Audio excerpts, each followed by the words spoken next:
What's happening, people, man? Very good afternoon to you all. This is your boy, the Boxing Lowdown, and we're here for episode number 68 of the Boxing Lowdown podcast, man. I'm delighted to be joined, as always, by, you know who it is, man, the main man, my father, Mr. Controversial, in the building, getting ready to bring that heat for today, man. We got a good show lined up for you guys today. Shout out to you all, man. Big up Laurie in the house. What's going on, man? I'm good, man. How are you? I'm very good. Looking forward to this weekend. 1 second. I've just got to do something. I'll be very quick back. I'm not sure Laurie's gone out, but listen, man, as always, guys, Laurie will be back, obviously. You know what to do. Oh, wait a minute. Canelo. Hold on a minute. He's got it right there, man. Team Canelo, Canelo. You want better? You want better? It's a nice t-shirt, you know. Yeah, man, I like it, man. Yeah. Yeah, man. Some of the guys in the office were asking me where I got it. Yeah. Yeah, so I said, you know what I mean? I'm Team Canelo. I said I'm the chairman of the Team Canelo UK chapter. Big up, man. But listen, now we've got a great show lined up today. Everybody in the comments, first of all, shout out to all of you guys, man, for making the show what it is. Don't forget, as soon as you enter the building, hit the like button, share the video, subscribe to the channel if you haven't already. We'll go through as many comments as we can. Having a look at the comments right now, I can see our boy Francisco can't make it today, but big him up. He'll watch it later. Always a regular on the show. So yeah, big up Francisco, man. Can't make it today. My brother DS is in the building. He's put here, big up, bro, and big up, Unks. Shout out to DS right here.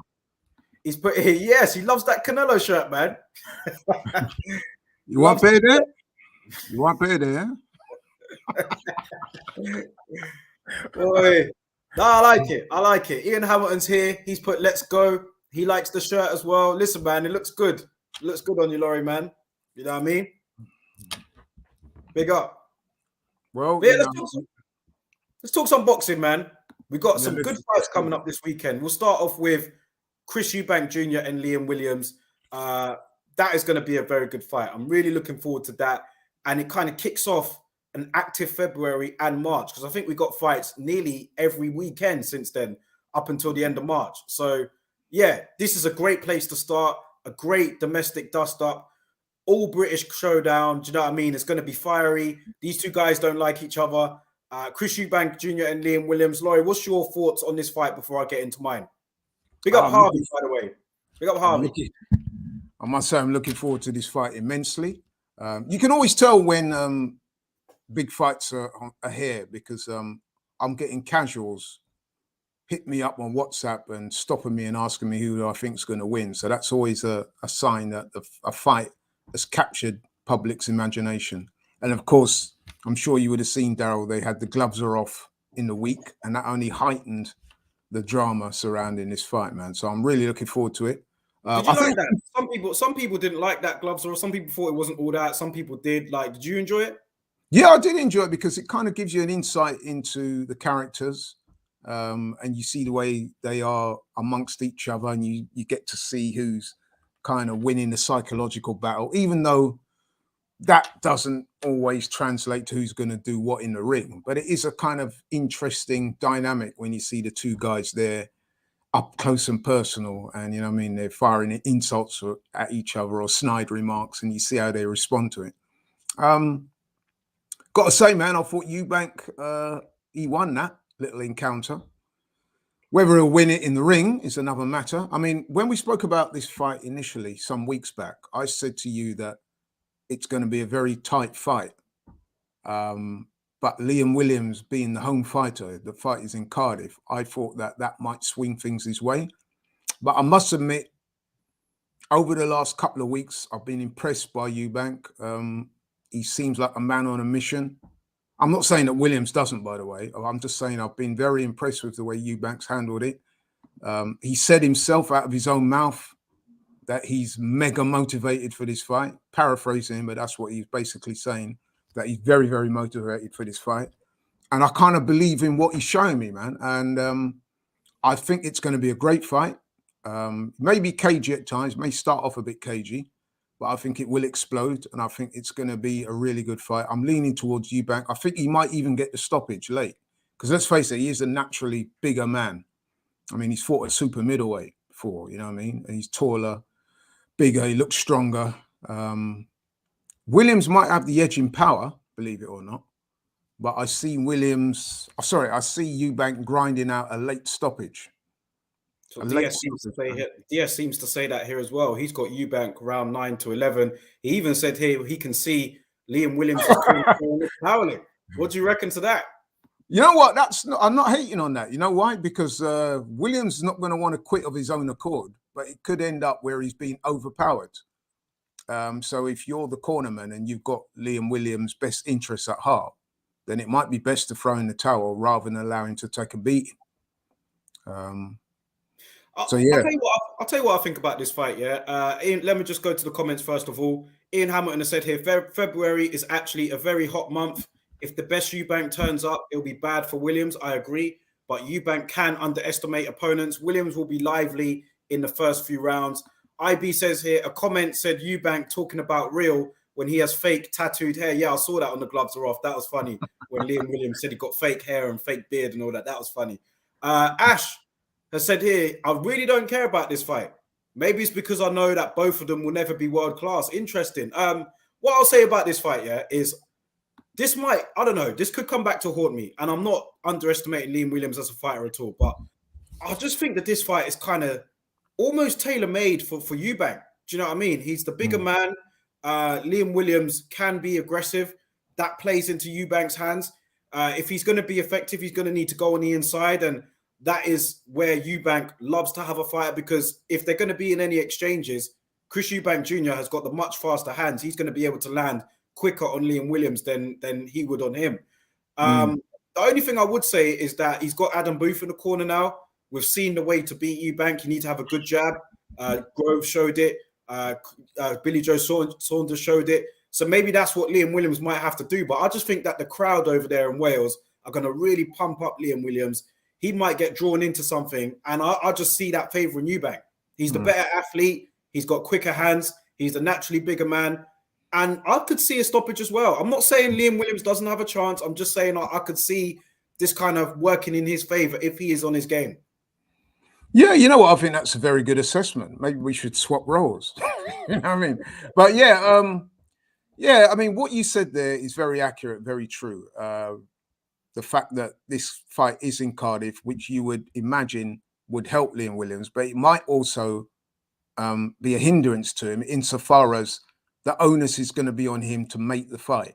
There's going to be like so many thousand Welshmen baying for Eubank's blood. Williams has put it out there that he can't stand him. He's going to knock him out, blah, blah, blah. So there's going to be that expectation that he's going to carry the fight to Eubank and try and knock him out. And like you said, that plays into Eubank's hands because he likes guys that actually come to him. If you look at fights where he struggled, it's when guys have wanted to box him and he's not been able to find a solution to the jab and movement. Williams, so far in his career, is not really about that. He's about coming forward and letting his hands go. He punches quite hard, you know what I mean? And he tries to overpower his opponents. And a lot of the times he's able to do that. Now, I can't see him doing that with Eubank. He does punch hard, though, so I'm not saying he can't hurt Eubank. But he's going to have to box smart. So that's where you would have thought that someone like Adam Booth being in the corner is going to help him. However, as you quite rightly said earlier in your assessment there, I can't see Williams sticking to that game plan for long. You know what I mean? It's going to require a hell of a lot of discipline for him to do that. Because like I said, there's going to be the expectation where he has to make the fight. He's got to come forward. He's got to be the aggressor. And that's going to suit Eubank, I think, given the way Eubank has boxed previously. So, yeah, man. I think Williams does have a chance if the fight is close and goes to the cards. Obviously, him being the home fighter, the home crowd, every time he lands a jab or a big shot, they're going to be cheering and hooping and hollering. So that might work in his favor. But I honestly don't see this fight going to the cards. I think it's going to be a war of attrition and it's going to get down and dirty in there. And I can just see that's the type of fight that Eubank probably wants. Yeah. I see the wild card in this being Adam Booth, considering that he knows Chris Eubank Jr. very well. He still trains Chris Eubank Jr.'s cousin, doesn't he? And I think that rattled Eubank a little bit. The fact that Adam Booth is in Liam Williams' corner and he trained his cousin. I don't know if he still does or not. Yeah, he does. Yeah. Yeah. Harlem. So His cousin yeah, Harlem. That's right. So I think Eubank was a bit put off by that, saying, "How are you going to train my family and you're training another guy to beat me?" So I don't know. Adam Booth, as we know, he likes fighters that know how to box. Liam Williams, although he can be aggressive, he does know how to box. So I don't know. He's going to have to bring something a bit different rather than just steaming ahead. He's going to have to be a bit more cute at times, put the jab in there, disrupt Eubank Jr.'s rhythm. We saw in his last couple of fights, I can't remember the names of them, but Eubank didn't look great. Do you know what I mean? Like the other guys, he didn't look that great. So I'm not saying Liam Williams doesn't have a chance. He definitely does.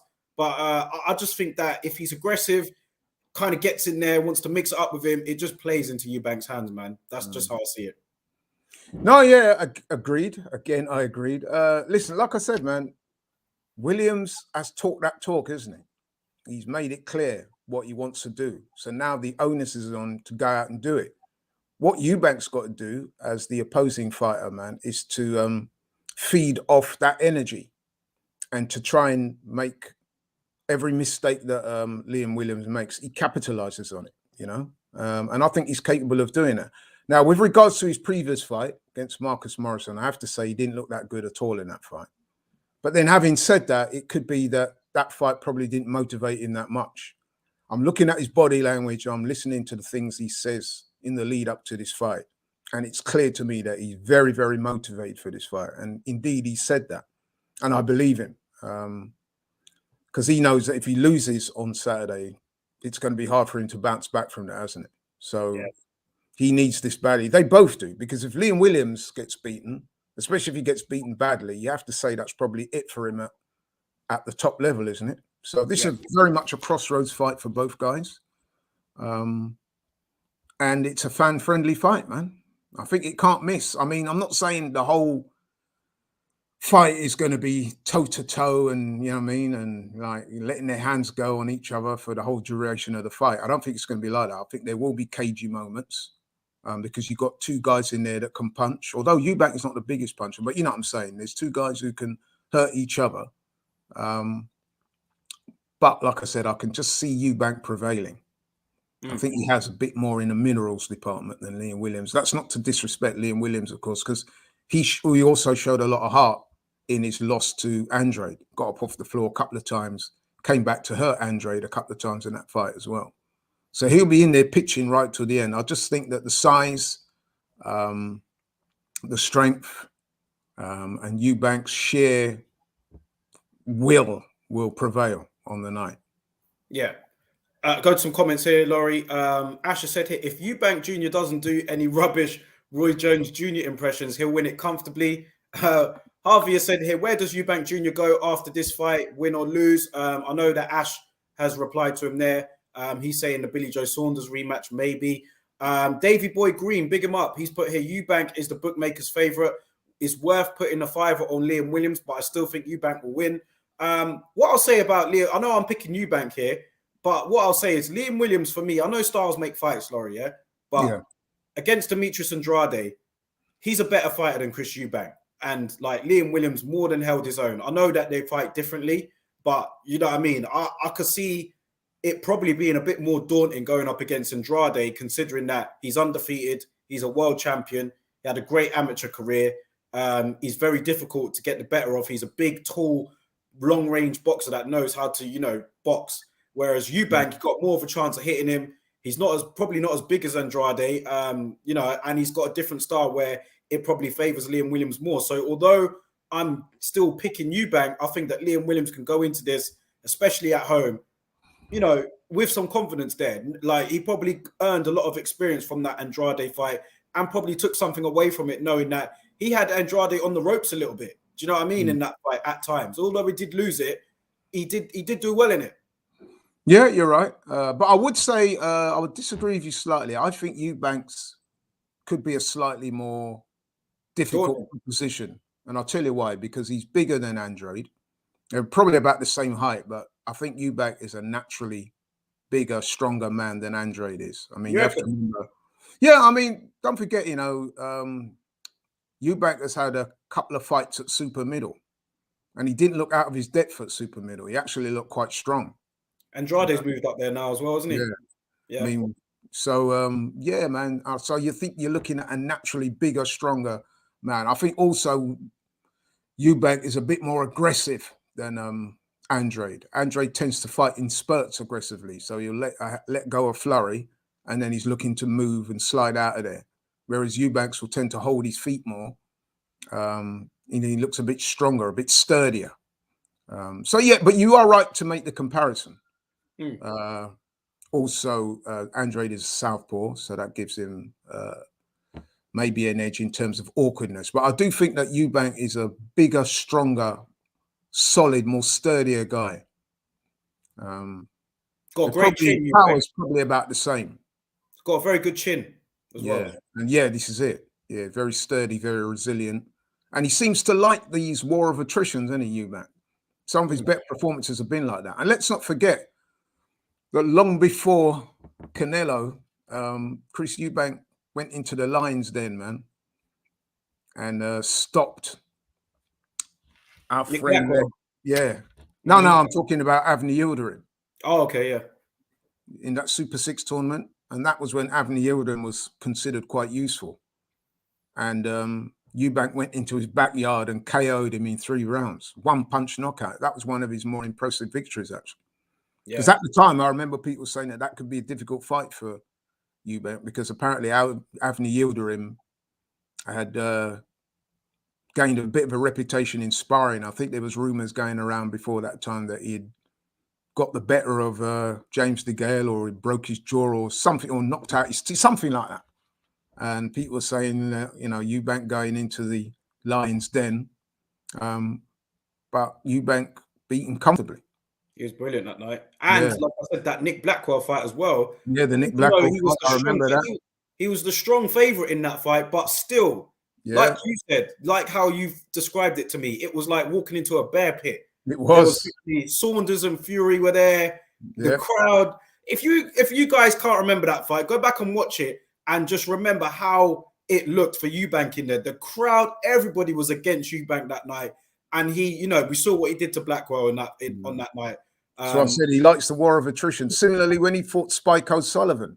Yeah. That was a while back now, but that was another very impressive performance. He made Spike O'Sullivan quit. And at that time, Spike O'Sullivan was considered a very dangerous fight for him. Spike O'Sullivan was a puncher. I think it's probably fair to say that at their respective stage in their careers, I think Spike O'Sullivan was considered to be a bigger one-punch hitter than even Williams is. But I think Williams is more skilled than Spike O'Sullivan. So there's lots of intangibles here, man. It's going to be a very good fight, because I've got no doubt that Liam Williams will have his moments. I just think that once the fight develops into a war of attrition, that will suit Eubank a bit more. Yeah, I agree. Green Machine here has put in here, this is a real fight. I'm pumped for it. DS has said here, Williams is too easy to hit. Eubank's speed, accuracy, and ferociousness will overwhelm him. Big up my bro Stefan right here in the building. He's put, as fit as Eubank is, he is tired in fights and he likes to take breathers in between rounds. Williams needs to outwork him in those spots. That's very true as well. That is a good point. I think the one thing I would say, the one tangible improvement that Eubank has made under Roy Jones Jr. is that he doesn't show that kind of reckless abandon that he used to show in fights. Remember before, early in Eubank's career, he would unload like 6, 7, 8 punch combinations, sort of tire himself out a little bit, then have to regroup and then come back. I think what you're seeing now with Eubank, he's showing a much better jab, and he's showing a few more ring smarts in there. That probably has been the benefit of him hanging out and being trained by Roy Jones Jr. I must say, since he's teamed up with Roy, I haven't seen any like major improvements, but I have noticed that he has been boxing a bit smarter. Probably doesn't make him as exciting as he once was, but he's definitely a smarter fighter. And that also comes with age and experience. Yeah. So I think he knows now how to manage fights, whereas before he would just go hell for leather, especially if he hurt somebody. You'd see him just tee off on the guy. Yeah. 6, 7, 8, sometimes more combinations, and you think, wow. Yeah. I'm seeing most people here, like Stefan, picking Eubank either late or by decision. He's put here Eubank unanimous decision, maybe late stoppage. Nathan has said here I'd go Eubank points, but yeah, I agree. He's fighting in spurts now. To finish up on this, Laurie, my prediction for this fight would be I'm going Eubank late.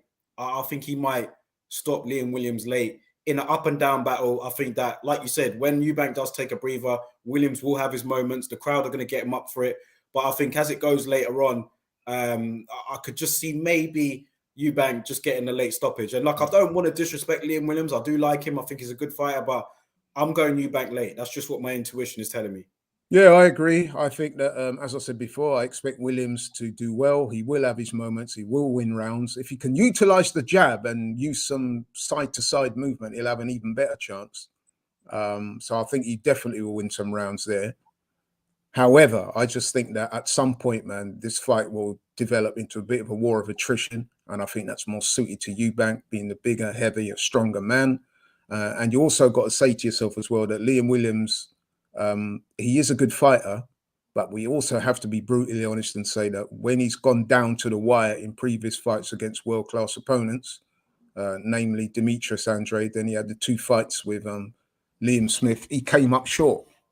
So, you know, there's something in that. Whereas Eubank, he's prevailed in those wars of attrition, notwithstanding a George Groves fight, when he was just beaten by a better fighter, more experienced fighter who showed up on the night.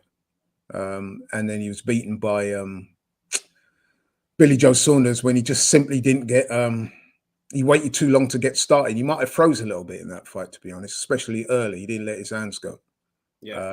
And even then, that was a very close fight. I had that draw, that one. Yeah. But I have to say, IB has said it here as well. I mean, you reference about Liam Williams falling short to world class. I mean, so is Eubank. So would you say Eubank is world class? Is for you? I think he's on the fringes of world class, much like Liam Williams. Like I said, it doesn't really, to me, it's not really going to come down to boxing skill, though. I don't think. I think what's going to happen with this fight is, like I said, Liam Williams has expressed his intense dislike of Eubank. He said he's going to knock him out. He's got the crowd gassed up. I think they're going to. The expectation is that Liam Williams is going to take the fight to Eubank. I don't think the Welsh crowd are going to want to see him backing up behind a jab. They're going to want to see him let his hands go, and I think that will suit Eubank. And I think that the fight will turn into a war of attrition, maybe after about round 6 or 7. And I think that's when Eubank will start to take over. And I think he'll gradually wear Liam Williams down, and he'll probably get stoppage around about 10th or 11th. Or it might even go the distance, but I expect Eubank to win. Okay. Look forward to it, man. Big up everybody in the building once again. Hit the like button if you haven't already. Share the video, subscribe to the channel. We've got a few people in here today, so big up to everybody, man. I'm after the fight, I'm going to be going live. I'm going to be bringing the fan talk back where you guys can jump on and talk to me about the fight. If you want to go on camera, you can. If you don't want to, like, you don't have to. But I'll open it up to everybody to join me, and then we can have our post-fight reaction. Laurie, if you're around, feel free to jump on as well. So looking forward to that. Claressa Shields is on the undercard. Before we move on, Claressa Shields is over here in the UK. I think, yeah, I'm looking forward to that, seeing her.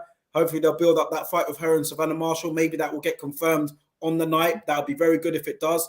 And Harlem is on the undercard as well. I didn't even know that. So yeah, man, I think this is going to be a good show. Be a good show. I must say, I'm a big fan of Claressa Shields. I'm looking forward very much to seeing how she performs. Seems to have a bit of a bee in her bonnet, and it's quite understandable, especially in the light of that fight that was announced last week or this week, Serrano versus Katie Taylor. I think, knowing Claressa as I do, she'll be very keen to show that she is, in her own words, the GOAT. So she'll be looking to put on a very good performance, and no doubt she'll be calling out Savannah Marshall after the fight. There are rumors that Savannah Marshall is going to be in the ring after that. Oh, God. So, whoa. I do feel like Claressa doesn't really get the credit she deserves. I mean, every time I hear somebody like Eddie Hearn and people like that refer to Katie Taylor as the best women's boxer, I know what he's trying to do, but it still annoys me because it's just so out of pocket. I mean, You can understand he promotes her though, doesn't he? Yeah, I know he promotes her, but I find it's a little bit disrespectful to Clarissa Shields because the reason why I say it's slightly disrespectful is because to me, it's not even close. To me, Katie Taylor's nowhere near the talent that Clarissa Shields is. And I'm saying that without trying to be disrespectful to Katie Taylor, who's obviously a very good fighter. But come on now, man. Look at Clarissa Taylor. Clarissa Shields' record. Two-time Olympic gold medalist. The first one at 17. You know what I mean? Turned pro, won multiple titles at multiple different weights, unbeaten. She's only lost one fight in her whole boxing career. That was to Savannah Marshall, I think, when she was about 17 and a half years old. You know what I mean? Or maybe even younger than that. So come on now. Like, you know what I mean? Her record is unprecedented in women's boxing, which is why she refers to herself as the great. I think sometimes with Clarissa, though, she can be very outspoken. She can be a bit goofy at sometimes. And some people, she can rub some people up the wrong way. And I kind of get that.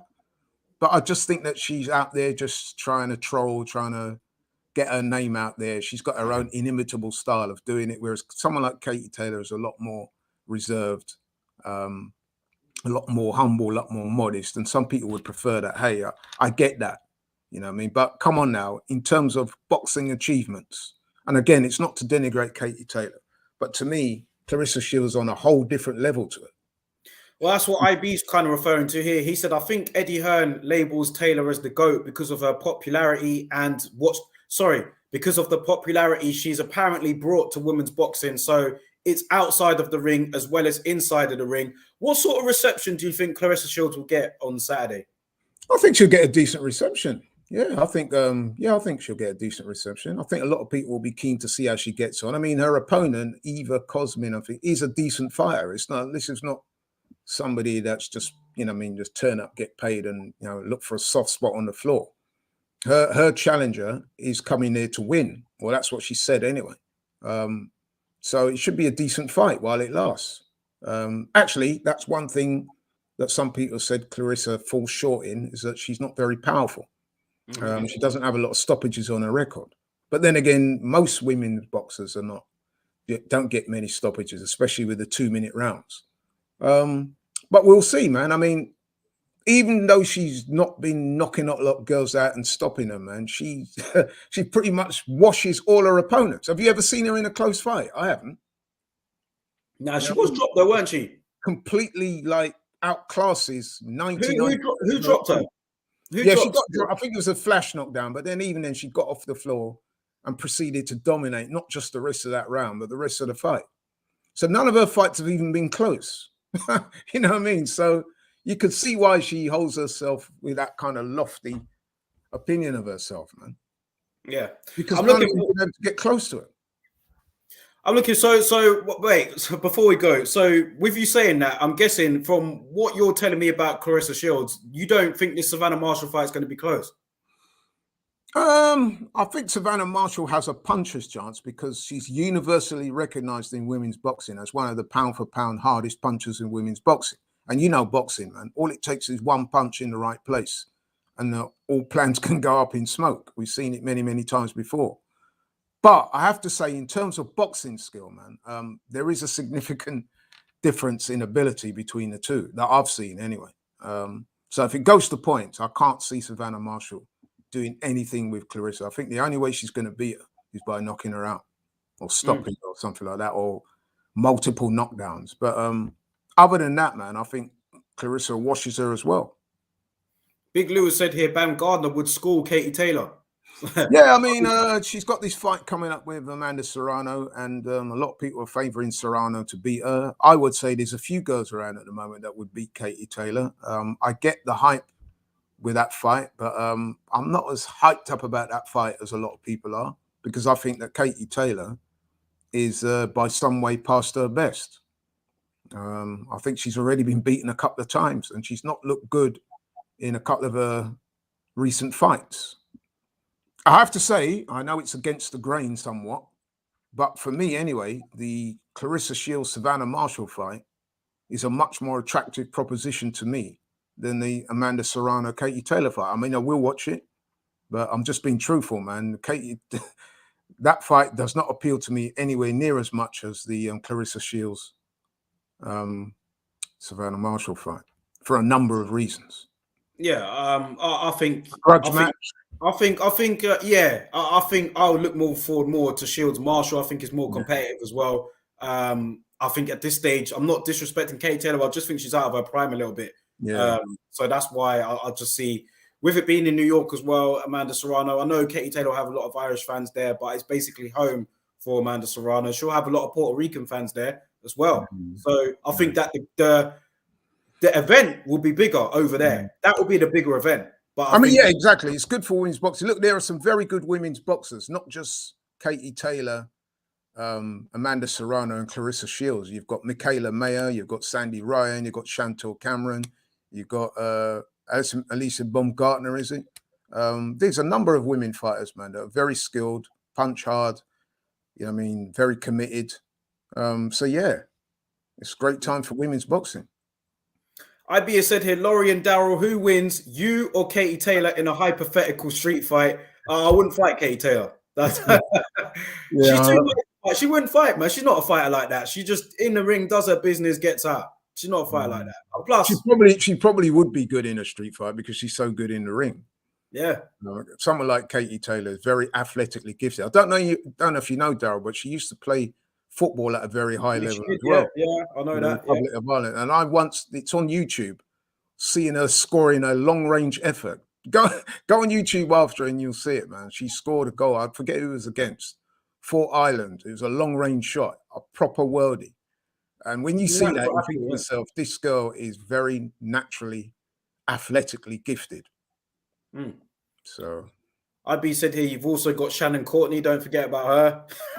I have forgotten about her. I wouldn't include her in the top flight women's boxers, to be honest. That's why I deliberately didn't mention her, because she's not in that shake-up for me. I do like Chantel Cameron though, and Sandy Ryan. Both those. I like Sandy Ryan. Yeah, I like Sandy Ryan. Michaela Terry Harper as well. Terry Harper lost her title. She got stopped. Some hellacious punches there by Baumgartner, but she is a very good fighter. Yeah, she's finished. She's moving up in weight, so she's starting a new journey. Yep. So yeah, man. And don't forget Caroline Dubois. A lot of people are talking about her, that she's on the card as well at the weekend, isn't she? Yeah, she is. Yeah. Let's move on anyway, man.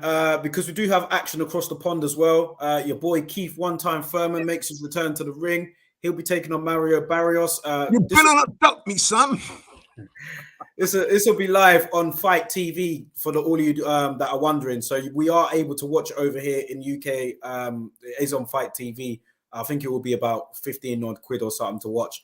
But listen, I think a return of Keith Thurman is good for boxing. I like him. I think that he's great. He's a great talker. And I hope that he wins this and looks good in the process, because if we get a good Keith Thurman, it's good for the welterweight division. Do you know what I mean? It's good to have him back in the mix. I don't know how well Mario Barrios is going to do. I haven't seen him as a welterweight yet. He is a big. It's his first fight at welter. It's his first fight at welterweight. I'm not sure how he will carry the weight, but if he wins, fair play. But I just want to see if Keith Thurman is hungry again. Is he back to being hungry, or is he just talking? You know. Well, you know what? That's a very good question, and this is why this fight is so intriguing. Because normally, you would expect someone like Thurman to beat Barrios. I mean, Barrios is his first fight at welterweight, and Thurman, let's face it, man, in his prime years, which he's not now, he was a very good fighter, big puncher, very active, throwed a lot of punches, good boxing skill. So he would have beaten Barrios, I've no doubt, in his prime. However, he's not in his prime. He's not been in there. He's been inactive. I mean, I think this is going to be his first fight since the Pacquiao loss 23 months ago. And there have been question marks against his commitment to the sport. It has to be said. In fact, even he's said that at times he's found it difficult to motivate himself. But he's back now. He looks fresh. The way he's talking, Thurman, he loves to talk. He loves a camera and a microphone just as much as he loves the boxing gloves. But he is good copy, man. He makes for good entertainment. I like him. And he's one of those guys, man, that he does bring it. You know what I mean? His fights are normally quite entertaining. And so, yeah, I'm looking forward to this fight, man. We shouldn't underestimate Barrios completely. He's a champion. at light welterweight. He was unbeaten up until he fought Tank. And well, when wait he a fought minute, Tank, wait. He wasn't a champion at light welterweight. well, he was a champion of sorts. He had a belt. He had a strap. He wasn't.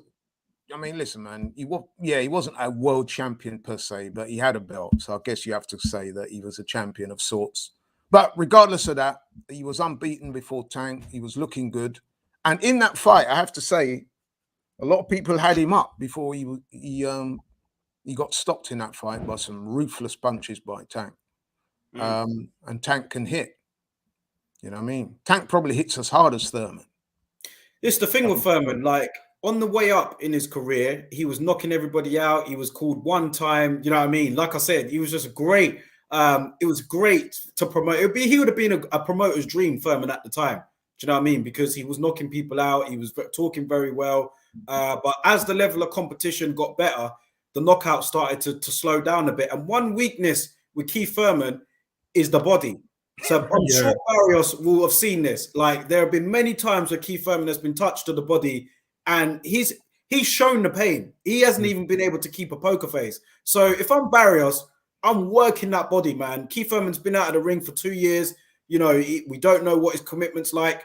Bang at that body and see what he's about from early, and then we'll see what Keith Thurman is really made of. It's difficult to get inside when you've got someone as quick with someone that quick hands as Thurman does, but if I'm Barrios, man, I'm targeting that body. You have to. Yeah, absolutely right. I mean, listen, I'm sure that will be uppermost in their tactics to work the body. But obviously, as you hinted to there, in order to get to the body, you've got to get inside. And Thurman does have power, especially early on. So that is going to represent a challenge for Barrios. Can he get inside and land those body shots that will give him some success, or so he hopes? So that will be an interesting subplot to the fight, you know. To be fair to Thurman, though, when he has been hurt, as he was a couple of times against Colasso, remember that body shot he had against Colasso when he literally doubled up? He was over in pain in that fight. He was. And there's been a couple other times Pacquiao hurt him to the body. Pacquiao obviously dropped him as well. So, yeah, but one thing I would say about Thurman, though, although he does get hurt in both of those fights, he bounced back well. I mean, even from the knockdown against Pacquiao, he actually came back to win a lot of those rounds. He was unlucky to lose that fight, to be honest. It was a close fight. Knockdown was probably the reason why he lost that fight. I certainly thought that fight could have been a draw, or even Thurman could have won. I thought Pacquiao was quite fortunate to get that decision. But anyway, that notwithstanding, yeah, you're right to raise that issue about the body. He has shown vulnerability to the body. But as I said, it's one thing identifying it, which I'm sure Mario Barrios and his team have done exactly that. But you've got to get inside to land. And we know that Thurman can hit, man. Manny Pacquiao said that Thurman hit him one of the hardest he's ever been hit. And you know Pacquiao, man, he's with everybody. So for him to say that, that tells you that he does have power. Yeah. Asher said here, first of all, Ian, yeah, the fight is on Fight TV. I said that earlier. It's on Fight TV, so you can watch it on that channel, Thurman and Barrios. And also not a bad undercard as well. Asher said here, there are 6 to 7 welterweights who would wash Thurman. So let's look at that point a bit further. Wash him. 6 or 7. You've got the top 2 right now, Spence and Crawford. You'd pick them over Thurman. Yeah. Then you've got Ugas. Would you say he washes Thurman? I would say he washed Thurman. I think that would be a very good fight. I mean, listen, it depends on the Thurman we see on Saturday, because we have to say that he's been out the ring a long time. You know what it's like when fighters are not being active. They come back and they're not as good as they were. We saw that with Gary Russell. I know he had the injury, but Father Time can catch up with you a little bit, especially when you're not fighting. You know what I mean? You need to be fighting. That's one of the reasons why the man here gets so much props, because he's always fighting. He's always in the ring. When you take large spells out of the ring, sometimes it's difficult to just come back and try and replicate those skills that you've been, you know what I mean, I guess you can... all your life. So, but anyway, back to your original question. Yeah, you'd have to make Spence and Crawford favorite over him. Boots, Ortiz. Yeah, I would make those guys favorite over him. I don't know, but apart from that, who else? Yeah, there's Ugas, Conor Ben. I don't know. Would they want Potato in Thurman? there? Got Potato, like he's another one. We need to just see Danny what Onis. Thurman's like. Danny Onis is a good Danny fighter. Onis as well, yeah. We need to just see what Thurman looks like. Yeah. I think that's fair. I mean, listen, if he does a job on Barrios, he'll be calling out one of the champions, and he'll probably get that fight, won't he? Yeah, I mean, he'll probably get one of the big names next. Well, Crawford's there. Crawford's waiting for someone. Yeah, Crawford needs an opponent. So does Spence if he gets via Ugas. Although there is talk of Spence moving up. But yeah, we'll see. We'll see. Shout out to my brother BFV in the building, all the way from the United States. He's put, what's happening, fellas? Good to see you here, BFV, man. I hope you're well, bro. He's put, it's very interesting because Thurman looks small next to the technically smaller guy. I mean, Barrios, he does carry a large frame, doesn't he?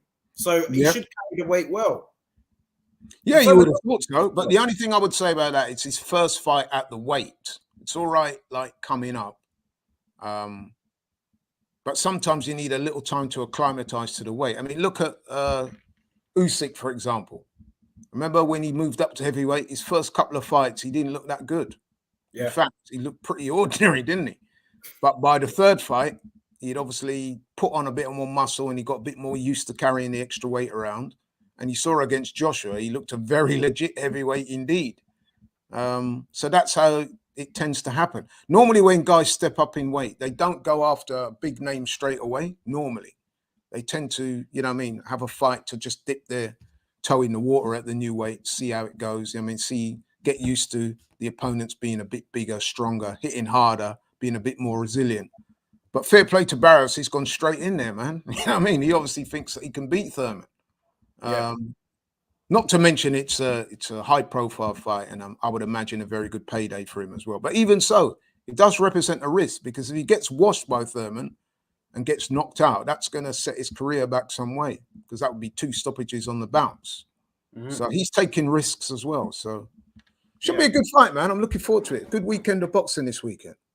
Very good weekend of boxing, man. Hugo Bossman has said here, are you doing a watch-along for Eubank Williams? I'm not, but I'll be going live straight after the fight, hosting fan talk where I'll give my post-fight reaction and then we'll get you guys to jump on video, or if you don't have to be on video if you don't want to, but we'll just get live fan reaction from everybody else. So I'll be hosting that. If you want to jump on.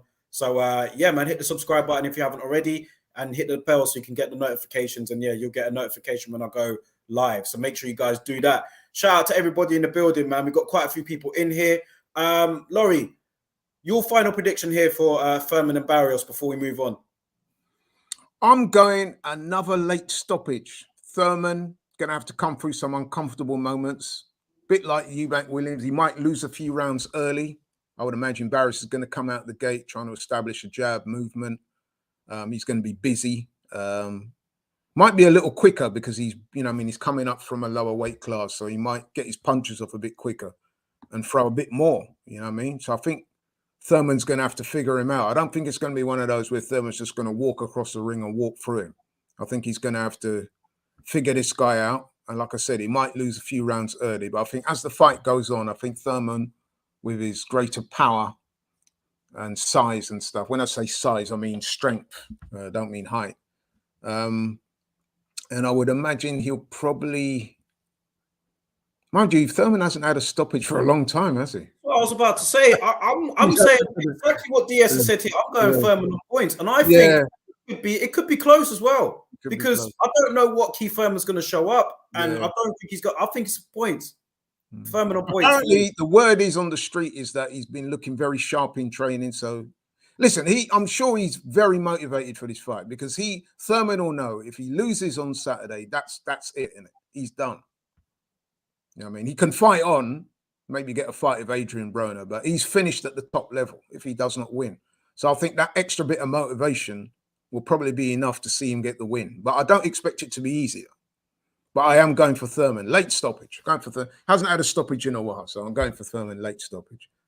I'm saying Thurman on points, but I think it'll be close. I think it could be one of them where he'll get the decision, but there might be some contention with it. But I'll go Thurman on points. BFV said here, Thurman ain't busting any grapes.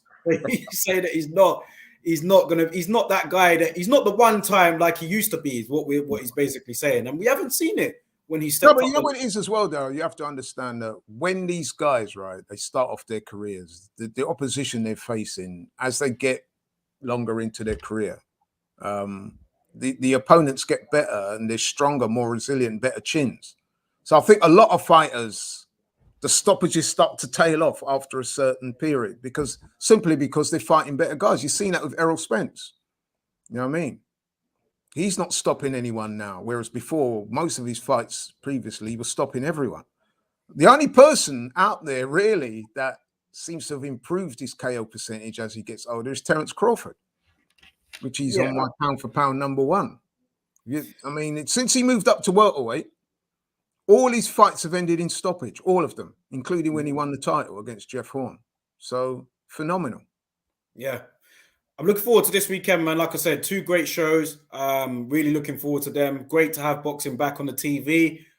Listen, let's move on. Let's talk about Dillian Whyte and Tyson Fury, because since we recorded this show, it was announced on the Friday that Frank Warren, how surprised were you about this, winning the purse bids? Maybe you weren't too surprised, actually. But yeah, Frank Warren won the purse bid for Fury and Whyte. We're yet to see Dillian Whyte sign the contract for the fight. He has until February the 21st to do so. He's been oddly quiet since the announcement was made of Frank Warren winning the purse bids. I've had a lot of people messaging me saying, like, what's going on? Do you think Whyte will take it? Is there something more to this? Like, blah, blah, blah. And then, Tyson Fury seemed to get a bit rattled by that, by saying, like, why are you not talking and all this? Why haven't you announced the fight? Like, sign the contract. You're a bum. You're this and that. You're a dosser. All of that stuff. But from what I'm hearing now, Eddie Hearn did an interview. He said that Dillian Whyte will sign the contract. And one thing, shout out to my bro DS, he said to me, he said that Dillian Whyte could be just playing mind games. Do you know what I mean? Well, that's exactly how I was reading the situation. Maybe Dillian is doing to Tyson Fury what Tyson Fury did to Deontay Wilder and others. You know what I mean? By just playing a cat and mouse game with him. I fully expect Dillian to sign for the fight. I think what we're seeing now, like you said, is a bit of mind games, a bit of posturing and preening going on. It happens. But I do fully expect Dillian to sign for the fight. Well, even with that split, even with that 80-20, you think that might be why he's been quiet, because he's so angry about the split and he wants I'm sure he's not happy about the split, but then in real terms, he'll still be earning a lot more money for this fight than he would normally. And he will be getting a chance to fight for the title, and it's a winnable fight for him. Yeah, I mean, I believe so. A lot of people, I've seen a lot of people, man, just instantly writing Dillian off. I feel like, oh, that's a bit premature, because Dillian will be in there pitching, man. He will be trying to win. And as I've said before, Tyson Fury right now is probably considered to be the number 1 heavyweight, but I don't think he's unbeatable. I really don't. So Dillian has a chance. He has to be in the best possible shape. He has to execute the game plan, if not perfectly, then very well. But listen, man, Fury can be hurt. He can be dropped. There have been times when he's looked less than impressive in there. So Dillian's got to believe in himself, and I think he will do. And I think when that fight does happen, man, I think some people might be surprised. That's going to be a very competitive fight.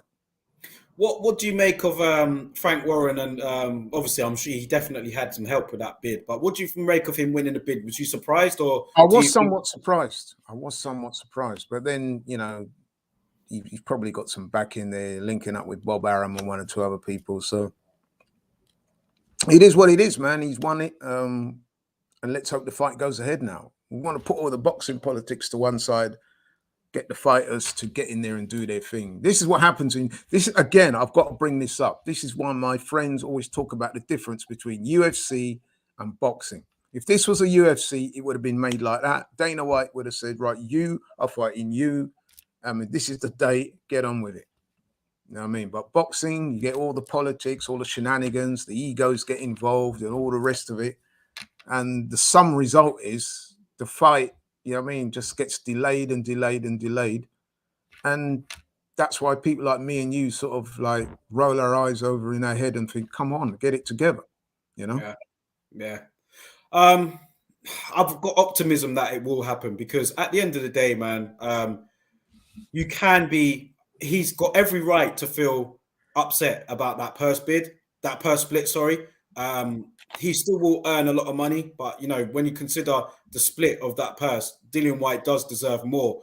However, at this stage, and like I've said on previous podcasts, I just want to see Dillian. Like, I don't care what a man earns. Do you know what I mean? I'm not getting none of that money. So personally, I don't care. But I can understand why Dillian is upset, because he deserves more than that.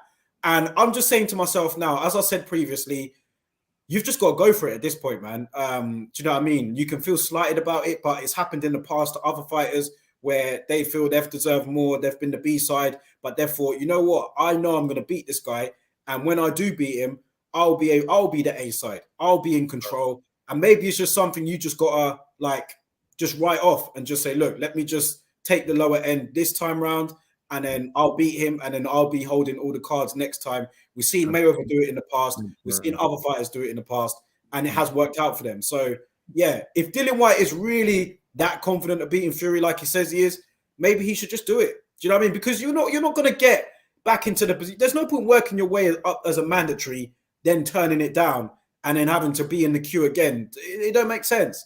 So that's right. And you mentioned Floyd Mayweather there, and he always tells the story, doesn't he, about when he fought Oscar De La Hoya back in, I think, mid-2000s or whatever it was. He said that he had to take the lower end of pretty much everything. And his thought process going into that fight is that not if I beat Oscar, once I beat Oscar, I will then become the A side, and then I will impose my conditions on every other fighter that I face, which is exactly what he did.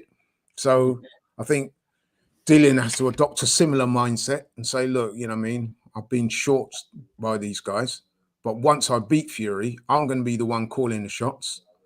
I mean, can you imagine? I'm sure there'll be a rematch clause in that fight. And if Dillian was to win... There's not, I don't think. I don't think Dillian Whyte... Okay. No. But regardless, whoever he fights after that, I'm pretty sure, man, he will have the edge in the bargaining. You know what I mean? Pretty much. Yeah. Maybe if AJ wins the belt back against Usyk and they square off again, then AJ still might have the edge, given that he'll have the majority of the belts and he'll be the bigger name. But you know what I'm saying? If Dillian wins this fight, man, then, you know what I mean, sky's the limit for him in terms of what he can go on to earn and what he can achieve. So I think he's just got to say to himself, listen, man, I got dealt a raw deal, but once I beat Fury, I'm going to be the man. That's got to be his mindset going into this fight. Diaz has said here, Fury versus Whyte is a much closer fight than people think. Fury's obviously the favorite, but I wouldn't be surprised to see Dillian pull off the upset. And one thing I would say is that it depends what Fury shows up for me. If we see the Fury that showed up against Wilder in the third fight, then yeah, Dillian Whyte has got a great chance. It's a lot closer than people think in that regard. I don't know if we'll see the same Fury that was on his toes against Wilder in the first fight, or like Klitschko in that fight. I don't know. He seemed to plant his feet a lot more now. That was a long time ago. I don't think you're going to see Fury like that now. Not only that, he's put on a lot of weight since that first fight, and I don't think he's going to strip that weight back down. I think that from now on, what you're going to see with Fury, you often see it with fighters when they get older, and they put on a bit more weight, and the legs are not quite there than they was before. So he's going to have to stand his ground a bit more, and obviously that plays more into Dillian Whyte's hands because he's going to be more of a stationary target. So he's going to be relying on head movement and ring smarts rather than footwork. Now, if you're Dillian Whyte, who want the fight up close and personal like that, and don't forget, Dillian does have a very good jab. Very long arms for heavyweight. He'll probably won't be that far away from Fury's. And he can punch with either hand, as we've seen. And we know with Dillian, man, he's a dog, man. He loves a fight. I can't wait. You're literally going to have to lay him out to get him out of there, man. You know what I mean? So I can't wait. That would be a very good fight. And then a bit like the Williams and the Eubank fights, you're talking about two people who don't like each other. And you've also got to factor into that the fact that Tyson Fury, he's had those fights with Deontay Wilder. How much of those fights has taken out of Fury? Yes, he was the winner, but he was on the floor 3 times against Wilder. You know what I mean? Some would say he was knocked out in that first fight, but we won't go there. But he was been on the floor a couple other times as well, hurt. You know what I mean? So, and then the mental capacity he had to show to get through those fights, how much did that take out of him? See, you don't know really, do you? in another long, hard fight, will he be as resilient as he was against Wilder? Because he's getting older now as well. So you never know, man. Yeah. Mohammed has said here, I've got a question. In Tyson Fury's biggest wins, which were Wilder and Vlad, did they do much? I think you got to put that down to Fury, though, don't you think? Fury, it was down to him as to why they didn't do much. Would you agree with that? Well, Vlad definitely didn't do anything. Yeah. I think there was a stat I saw that was the lowest output in terms of power punches in heavyweight history when he fought. Both of them literally didn't do much. But yes, Fury won. In the Wilder fights, he was hit and hurt on several occasions in those fights. Dude, just put that down to Wilder, though. Do you know what I mean? Like, he's not a normal puncher. Do you know what I mean? One of the hardest punchers out there. Yeah. So I guess we can't really compare. I'm not White can punch though, but I think Wilder's. Sometimes what happens in boxing, Daryl, is that you can display great punch resistance, and then one day the punch resistance is just not there. I've seen it happen with so many fighters. Somebody who had previously been taking hellacious shots from big punchers, and then they go into a fight with somebody that is not, you would have thought, that hard a hitter, or not as hard as some of the previous fighters that fighters fought, and yet they're able to hurt them and wobble them. So you don't know. Like I said, it's a wear and tear thing. All the sparring, all the hard rounds, all the training, sometimes that can catch up with you. Yeah. Big up Bob Cricket here. He's put Don Laurie. Shout out to Bob Cricket. DS has said here, Dillian's jab, his punch repertoire, and work to the body is underrated. He's going to give Fury problems. So you're not the only one that thinks that. Yeah. Listen, man, Dillian can punch. He's got some highlight reel knockouts. You know what I mean? He even had Joseph Parker down, and not many people have been able to do that. But if you look at the way he laid out Povetkin, for example, you know, the big Aussie heavyweight that he fought and absolutely destroyed him. Yeah. You know what I mean? He can punch, man. Yeah. Yeah, I'm looking forward to it, man. You remember when he hurt Joshua as well in that first fight? He was the first one to do that to Joshua as a pro. Mm-hmm. For a couple of minutes there, man, a couple of moments, sorry, you're there, you was thinking, rah, I wonder, could Dillian pull that off? He wobbled AJ quite badly in that fight, man. Yeah, he did, yeah. So he can punch, make no mistake. Shout out to Punch Smollett in the building. He's put here, Bam Rodriguez versus Quadras. Who you got? That's a good fight. Looking forward to that. A lot of people are talking big about this Bam Rodriguez. So unbeaten, looks good. Yeah, probably going to have to lean towards him. But yeah, I'll watch that fight for sure. Mohammed says here, I don't care whether this is on BT or DAZN or whether it's promoted by Hearn or Warren. I just want to see this fight. Absolutely. I don't care about any of that. I don't care like what platform it's on. I don't care who's getting what. I just want to see the fight. And I don't really understand, man, how, you know, fans really get drawn into this argument. Oh, he doesn't deserve that. He deserves this. It's just like, you ain't getting any of the money, bro. Just calm down, but just... You know what that is, though? That is fans who are more fans of the fighters than they are of boxing. Exactly. I always make a point of saying on this show that I'm first and foremost a fan of boxing. Yes, there are certain boxers that I do like watching, and I probably prefer to watch them over certain others. But I always try to keep it real. If you're a fan of the sport, even if you like a certain fighter and they get beaten by, there's an upset or whatever, you should, in a way, look at that as a good thing, really, because what that means is it's an evolution of the sport, because you can't expect the same guys to carry on forever, winning and winning. It just doesn't happen like that. It's very rare. It's very rare you see a Kawasaki come along or a Floyd where they go through their whole career undefeated, especially if they're fighting at the top level for so many fights. You know what I mean? Yeah. So even when there's an upset, even when your favorite fighter gets beaten by a young up-and-comer, you shouldn't be too mad, because it probably means that that young up-and-comer is going to be good for the sport. Yeah, totally agree. Let's see how this plays out. Like I said, I'm optimistic that that fight will happen. I don't think that... I know Dillian Whyte has been quiet, but I do think that that fight will take place. And yeah, man, let the games begin. That's going to be a great fight when it gets made. Indeed. Really looking forward to that, man. And I think on the night, man, like I was speaking to someone saying, like, should we go? And then they were like, yo, man, we could get caught up in some little... It could be quite naughty in there, because Queensberry shows, let's be real, there's always something kicking off there. You're going to have Fury's passionate support. You're going to have Dillian Whyte support. That could get naughty, whoever loses that one. Especially it could do. But be good. I'll look forward to that, man. I think it'd be a good show. Yeah, man. Listen, that would be a great fight to watch. And like I said earlier and previously on this show, just the lead up alone to this fight, man, is going to have people watch it. Can you imagine the gloves are off with them two in there? You know what I mean? Some of the press conferences are going to take place. It's going to be very entertaining. There's going to be a lot of trash talk, a lot of squaring up to each other. I would imagine security guards going to have to get involved, keeping them apart. And it's not all going to be manufactured. You know what I mean? It's not all going to be fake beef. I don't think these two like each other for real. Because if you go back and look at the history, man, they've been chatting greasy about each other for a long time now.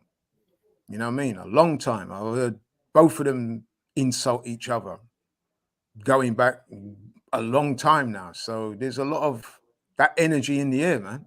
And Dillian, he don't like Frank either. Do you know what I mean? Listen, man, Dillian's one of those guys who could start an argument in an empty room. He's quite an intimidating guy as well. So, you know what I mean? He won't be backing off. I'll tell you that now. You know what Dillian's like. He will not be backing off. And neither will Fury. So there you go. Yeah, I'm really looking forward to that. Really looking forward to that, man. Let's move on before we go. Want to just quickly touch on Teofimo Lopez, who has... What about him? No, I wanted to get your thoughts. Like, he's made a few disturbing comments over the last couple of days. I don't know if have you seen them? I have seen him. Listen, man, I'm going to be honest. I don't care for the guy. I don't care for him. I don't care for his dad.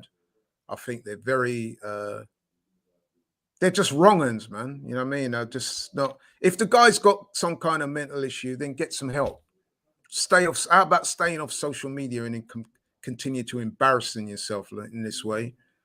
Get some help for your problems. You know what I mean? We all have problems. I've had my fair share. You've had your fair share, Daryl. I know what it's like to be down mentally. But the difference between me and you is we didn't go on social media, tell everybody about it. And also, we didn't go around winding everyone up, being abusive, being obnoxious, you know what I mean, being narcissistic. That's the difference. So I'm going to keep it real and say I've got absolutely no sympathy for the guy. I don't like him. I don't like what he stands for. I don't like his dad. I just think that they're just obnoxious. But that being said, I hope he gets some help for his problems. I just don't want to hear from him. You know what I mean? That's how I feel about him. No cap. Is it that easy, though? Just to say, oh, just get off social media and get help. Is it that easy to do that? Yeah, it is that easy. It is that easy, bro. Get off social media and get some help for your problems. You know what I mean? You continue to stay. Like, I've seen exchanges with him and someone else. I don't know who else. And he's calling the guy the N-word, you know what I mean?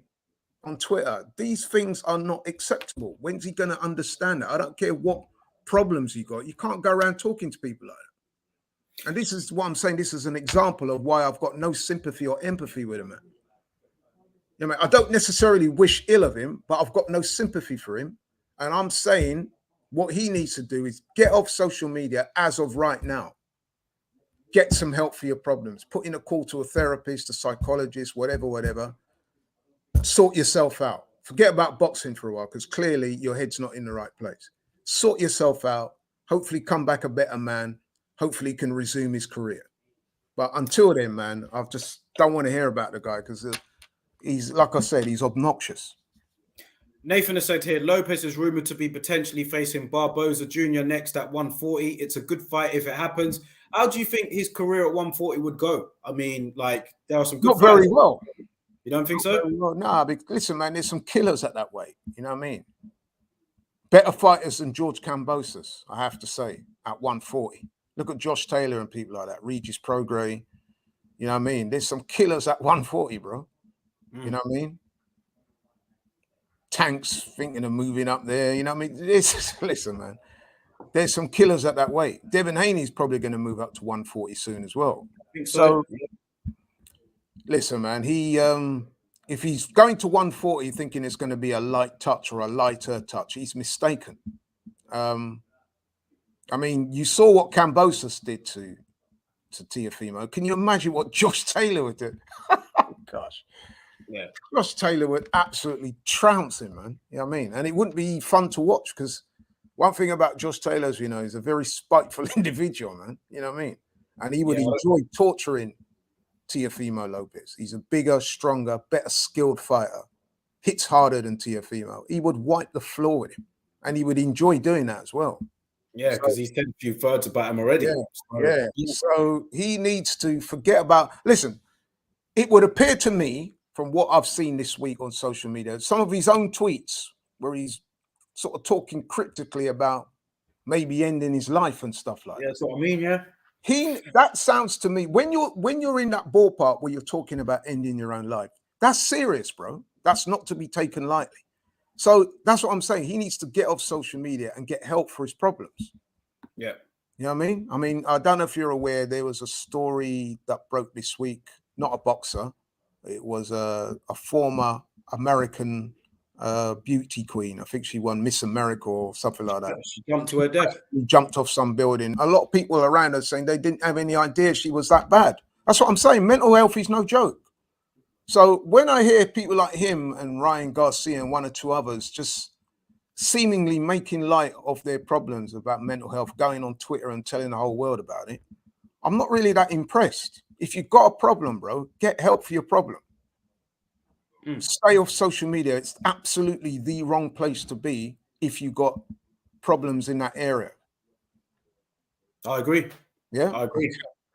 Let's see. I mean, Nathan's right. He's bang on the money there, right there, with that comment. But yeah, I just thought I'll touch on that. We'll see where Teofimo Lopez goes. I'm not his biggest fan. I've said that as well. You know what I mean? Well, you know how I feel. I've got no time for him. How you feel about him as well? I can't stand him. If I'm being honest with you, man. Yeah, he's I not. genuinely don't like. It's weird because at the time when he beat Lomachenko, you in particular and me, we were like, this could be good for the boxing. Do you know what I mean? This could be good.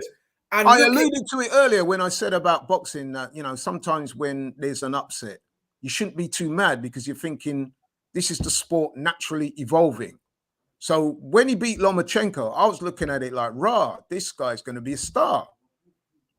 He had me believing about the takeover and all that. I thought, rah, man, this guy, man, he's going to be some fighter. But unfortunately for him, it went to his head in the worst way. Yeah.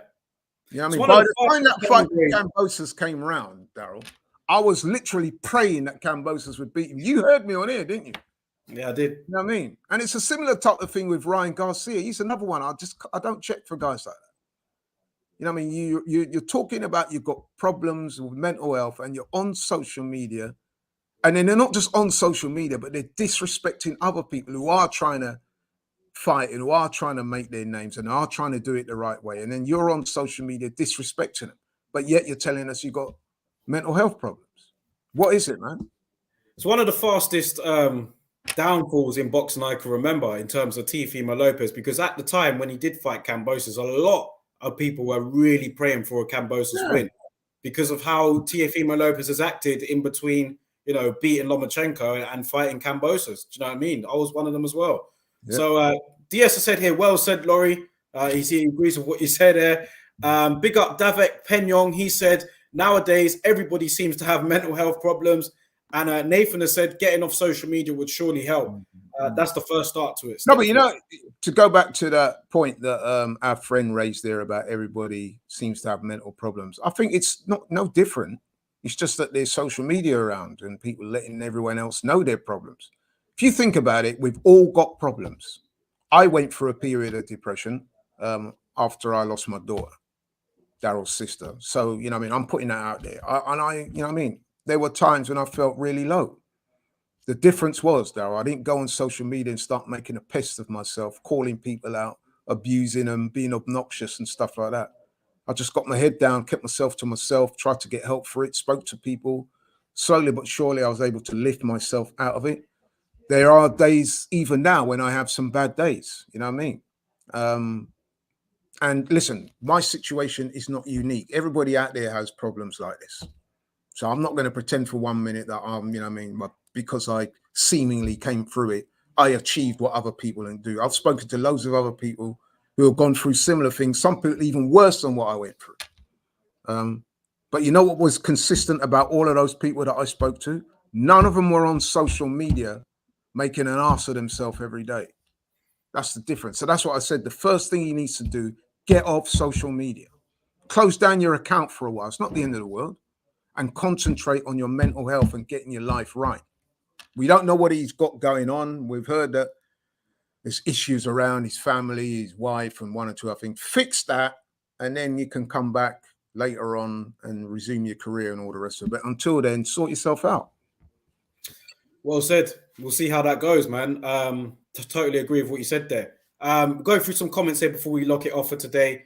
Mohammed has said here, Lopez's dad needs to grow up. He does. He's just as immature as Teofimo, which says probably worse. Yeah, exactly. Nathan has said here, Ramirez and Pedraza is coming up soon as well. That's a good fight. Like I said, yeah, there's a lot of good fights coming up, man. That is a good fight as well. Look forward to that. Yeah. So listen, a good fighter. Yeah, he is. Ramirez coming off a bad loss for him. The Josh Taylor loss would have been a devastating loss for him, even though he fought well in that fight. But even so, I'm sure he would have been devastated. So he wants to get back, bounce back with a win. And Pedraza's not going to be no pushover. So this will be a good fight. Yes, it's got the Mexico-Puerto Rico element to it as well, isn't it? Yeah, so that's another thing. I sometimes think with some of these fighters, man, I don't know what you think, but sometimes when these guys have had a loss, and they try to come back, I think sometimes they need to be careful how they choose their opponents, because if you've had a devastating loss, sometimes you don't really want to go in with somebody that's going to make life too difficult. Yeah. I'm not saying you're going to go out and find the softest touch out there, but you know what I'm saying? Back-to-back really tough fights. I'm not sure how sound of a tactic that is. But hey, man, you might come back and look really amazing. So I guess some people need that challenge to get them up for it. Yeah, I get that. But also, what happens if you know what I mean, 7, 8, 9, and you got this guy coming at you? You're probably thinking, shit, man, I wish I'd have made a more reasoned choice. But hey, we'll see. We'll see. Listen, guys, we're going to lock it off for today, man. Another great show. Shout out to everybody that was in the building. Yeah. Great fights to look forward to this weekend with Eubank Jr. and Liam Williams, and then across the pond with Keith Thurman and Mario Barrios. Yeah, thank you all to everybody that joined. Don't forget to hit the like button on the way out. Shout out to everybody that left comments and everything else. And Laurie, I'll let you close it out for today, man. You want payday? No, listen, thanks to everybody for watching in, man. How are we doing with those subs, by the way? How are they coming on?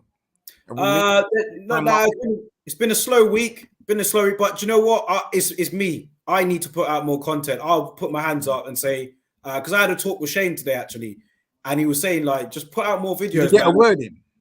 Yeah, I got a word in. But you know what it is? Sometimes it's difficult because obviously Big up Shane, by the way.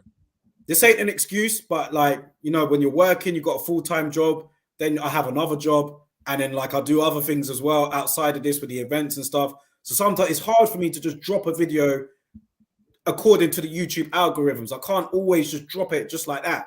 So that, I think, has affected me at times. But listen, that's no one else's fault. That's my own. That's what I need to work on. So yeah, it's me as well that needs to do more.